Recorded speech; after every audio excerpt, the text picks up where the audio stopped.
à Bernard Friot d'avoir développé le salaire à la qualification personnelle et de quelle manière on pouvait y arriver.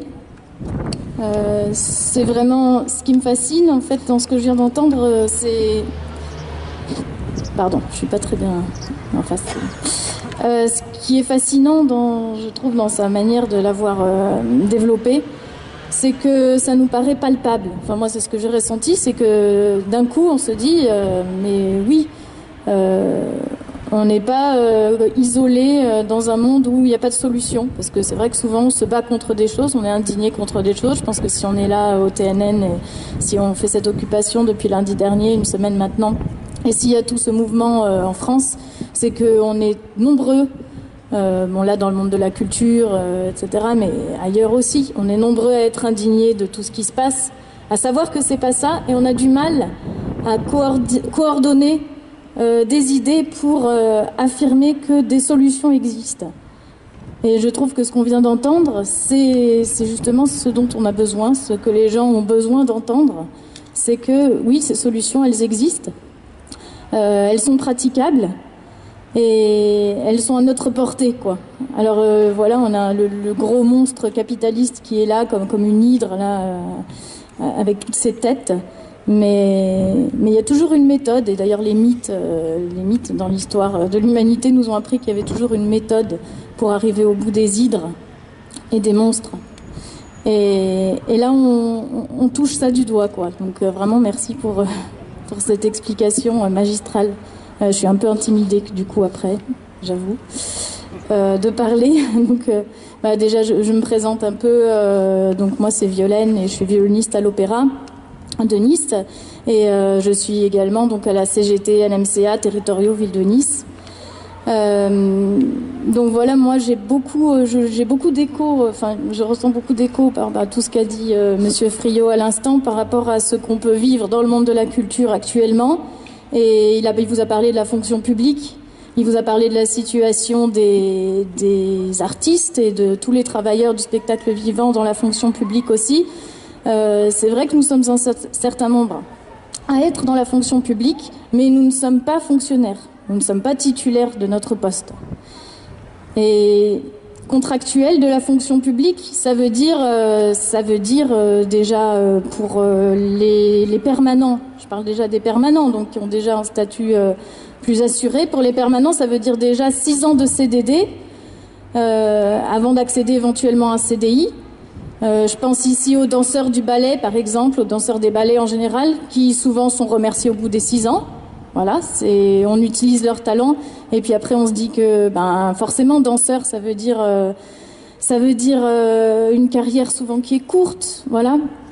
Aucun effort n'est fait pour une reconversion, pour donner une suite à cette carrière alors qu'ils ont toujours des compétences. C'est pas parce qu'ils ont plus la même compétence physique qu'ils n'ont pas des compétences réelles et des qualifications réelles de transmission, de plein de choses. Rien n'est fait à ce niveau-là. Donc souvent, au bout de 6 ans de CDD, c'est merci, au revoir. Voilà. Dans le spectacle, toutes les autres professions du spectacle, dans la fonction publique, c'est la même chose. Alors ceux qui accèdent à un CDI ont déjà bien de la chance, mais c'est pas une chance tout ça. C'est des petites miettes qui ont été arrachées, voilà, cette grande hydre dont je vous parlais. Contractuel, ça veut dire aussi pas d'évolution de carrière, ou très peu. Ça veut dire au moindre pépin, au moindre accroc de la vie, on n'est plus reconnu. Une inaptitude physique parce que moi, violoniste, je vais plus pouvoir utiliser ma main, mon épaule, mon dos, je vais avoir des problèmes. C'est terminé, on n'est plus rien. Voilà, on est les gens qui ne sont rien.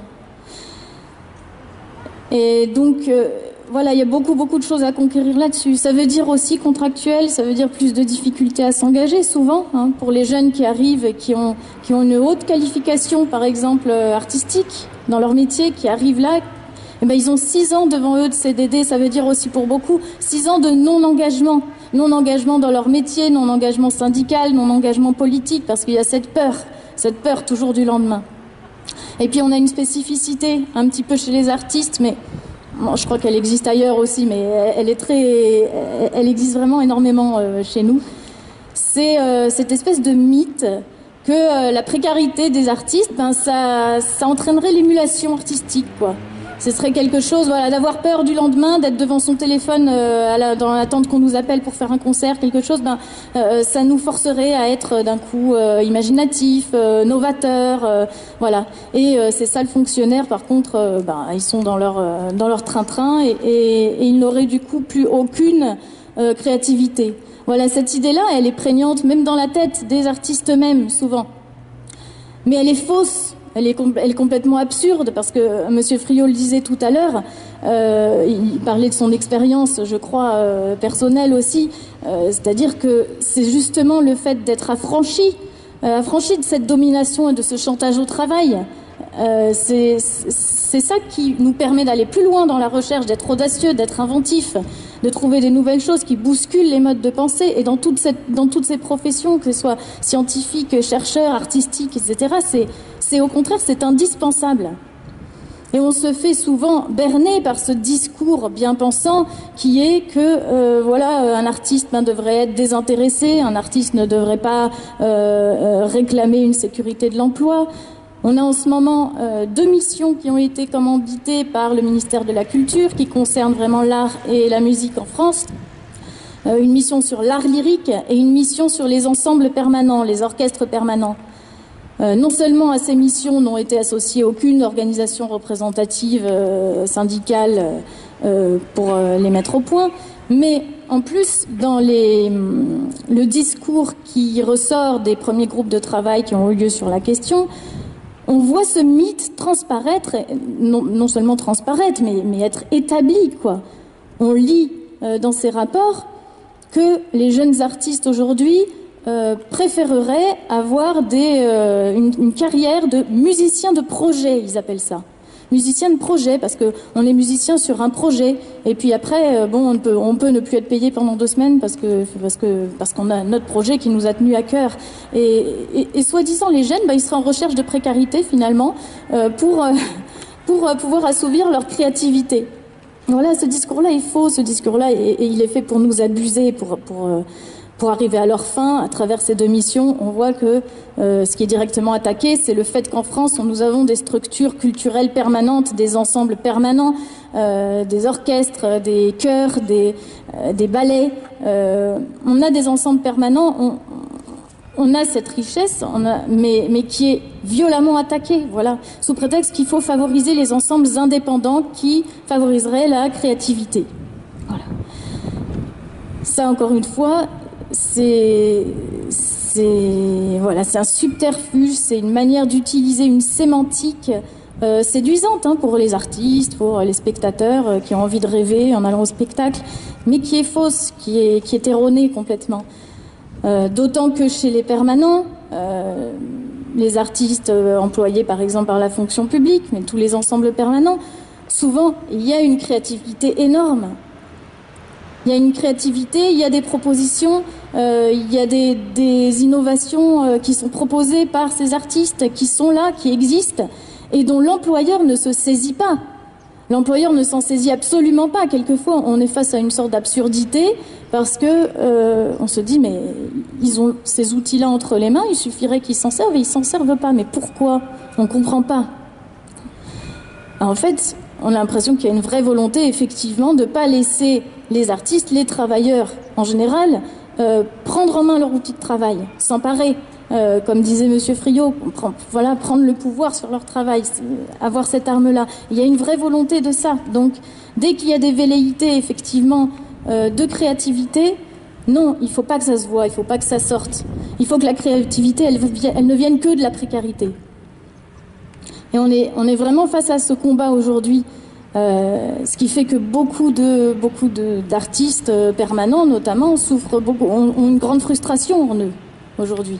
Ils ont une grande frustration parce que tout ça, ils peuvent pas le faire sortir. Je vous prends l'exemple que je connais très bien puisque c'est mon travail, mais à l'opéra, par exemple, on a vécu une expérience premier confinement. Vous savez tous, tout le monde à la maison, ça a été premier confinement, on l'a tous respecté. C'était un vrai confinement, le seul qu'on ait eu. On était chez soi Et il y a eu des choses incroyables qui se sont faites. Chacun a commencé à prendre des initiatives, à partager, à se filmer chez soi, mais voilà, en faisant des choses intéressantes, en apportant des nouveautés. Il y a eu vraiment des choses qui ont été faites passionnantes. Alors voilà, l'opéra sur le coup a diffusé ça. Et quand il y a eu le deuxième confinement, on s'est dit, bon bah, cette fois-ci, il y a autorisation de répéter, il y a autorisation d'enregistrer de la part du ministère, tout ça pour les activités artistiques. Donc, l'opéra va prendre ça en main, et vu toute la créativité qu'ont témoigné les artistes, danseurs, musiciens, choristes, etc., il va y avoir de quoi faire. Voilà. Tout en étant dans un cadre où on pouvait respecter effectivement des mesures sanitaires qui permettaient de ne pas prendre de risques. C'était possible de le faire.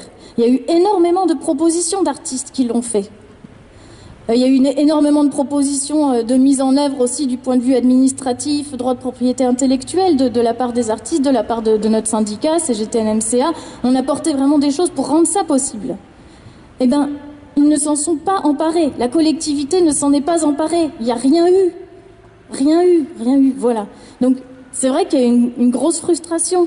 Alors, on est reparti dans des projets, on a finalement refait quelques petites choses, mais des choses qui étaient ordonnées par la structure, quoi. Tous les projets d'artistes qui venaient d'en bas, voilà, ça, ils ne se sont pas saisis. Voilà. On est resté sur des choses très classiques, du coup, très dans ce qu'on a l'habitude d'entendre. Bon, et puis après, c'est les mêmes qui nous disent, voilà, vous n'êtes pas créatifs parce que vous êtes des permanents, parce que vous êtes dans la fonction publique, parce que... Non, voilà, l'imposture, elle est là, quoi. Et j'avais envie de vous lire cette phrase de Frédéric Lordon, parce qu'elle exprime exactement ça avec des mots. Donc je l'ai lu dans l'Humanité du dernier week-end, et Frédéric Lordon dit « Même quand ils sont pris dans le salariat, les gens ne rejettent pas forcément leur activité en tant que telle. Ils souffrent des conditions dégradées dans lesquelles la férule capitaliste les leur fait faire. C'est simple, quand les gens récupèrent la possibilité de faire les choses bien, ils les font bien. »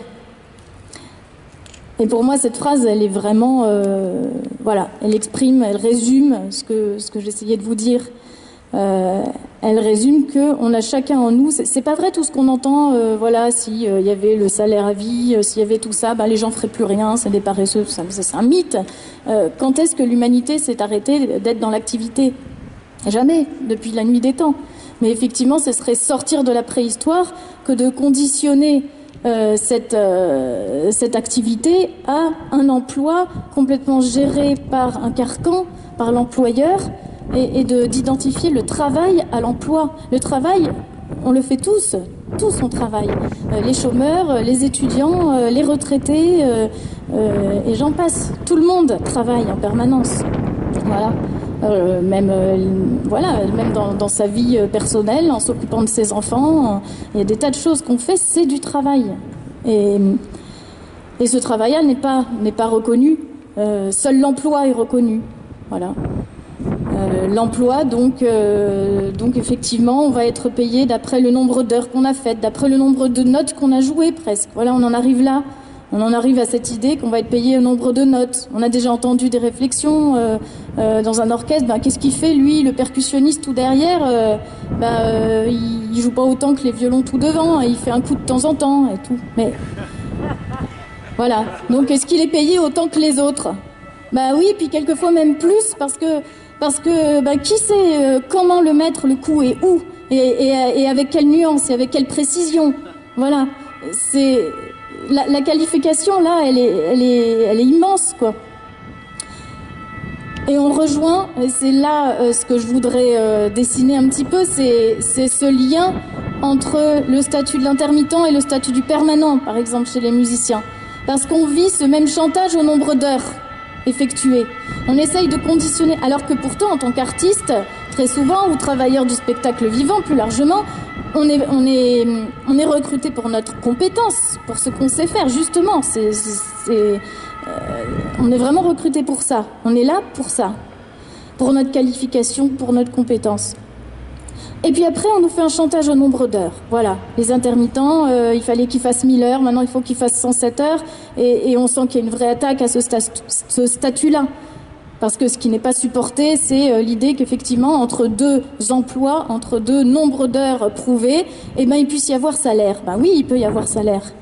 Et les permanents, c'est la même chose. On a eu ici un rapport de la Cour régionale des comptes qui épinglait et qui comptait les heures des musiciens comme des petits pois dans une boîte de conserve, quoi. Voilà, qui sont...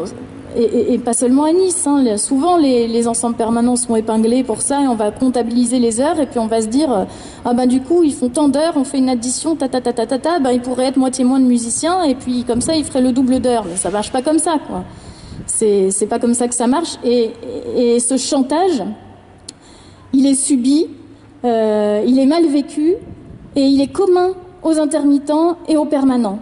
Et c'est vrai que la bataille pour arriver à 250 heures pour l'intermittence, puis à 0 heure à terme, elle est liée pour moi à la bataille des contractuels de la fonction publique qui devraient devenir fonctionnaires effectivement. Et c'est pour ça que nous, on défend avec notre syndicat l'idée de la création d'une filière de travailleurs du spectacle vivant dans la fonction publique, afin que tout le monde, et d'ailleurs intermittent comme permanent, puisse accéder à un véritable statut, puissent être reconnus pour leur qualification personnelle, qui est très forte, qui est dans le monde du spectacle, qui est acquis souvent depuis la petite enfance. Voilà, donc ça mériterait vraiment... Alors, il existe une filière pour les enseignants artistiques. Pourquoi il n'en existe pas pour le spectacle vivant? Voilà, c'est évident. Donc c'est vraiment cette idée-là qu'on aimerait porter, et je dirais... de la manière dont a parlé Monsieur Friot, c'est-à-dire c'est une première amorce, c'est le premier pas vers ce qu'il défend, vers ce qu'il propose. Voilà, c'est une manière concrète, là tout de suite, de dire on y va. Et il ne faut pas que nos revendications elles soient en deçà des attaques qu'on subit. C'est souvent la faiblesse qu'on peut avoir, c'est qu'on est sur la défensive et on n'est pas sur la proposition, on n'est pas assez. Il faut qu'elle soit au moins au même niveau que les attaques qu'on subit. Et là-dessus, il faut un petit peu, je pense, pas changer notre fusil d'épaule, mais il faut être très ambitieux, voilà, sur ce qu'on demande. Nous, les musiciens, les artistes, etc., on a eu l'habitude de cette exigence dès l'enfance, voilà, dans notre travail, dans notre développement. Voilà, même si on arrivait au bout, on avait réussi à jouer notre morceau en entier, mais c'est pas suffisant parce que l'art, c'est pas ça, ça se résume pas à ça. On peut aller plus loin et on recommence et on est insatiable.